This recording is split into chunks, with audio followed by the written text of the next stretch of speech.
যন্ত্র কি জিনিস আপনারা সকলেই জানেন। যন্ত্র দিয়ে কাজকে নিয়ন্ত্রণ করা হয়, যন্ত্র দিয়ে কাজকে সহজ করা হয়। এইগুলো বাস্তবের যন্ত্র। আমরা যে ছুরি দিয়ে সবজি কাটি, এটাও একটা যন্ত্র।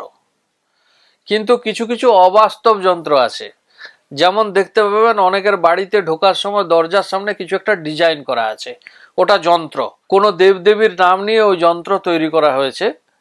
তাতে উদ্দেশ্য হয়তো আছে অর্থাগম হবে, রোগ নাশ হবে, অশুভ শক্তির নাশ হবে, এই সমস্ত বিশ্বাস, অন্ধবিশ্বাস, অপবিশ্বাস নিয়ে ওই সমস্ত যন্ত্রের তৈরি।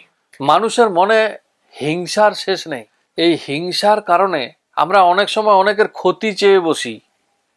সেই ক্ষতি যখন আমরা সরাসরি করতে পারি না, তখন ক্ষতি করতে পারে এরকম লোকের শরণাপন্ন হই, যারা দাবি করে ক্ষতি করতে পারে, ওঝা, গুণিন, তান্ত্রিক।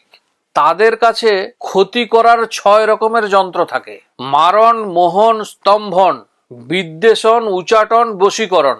এই 6টি যন্ত্র তান্ত্রিকরা ব্যবহার করে হিংসাত্মক কার্যকলাপ করার জন্যে।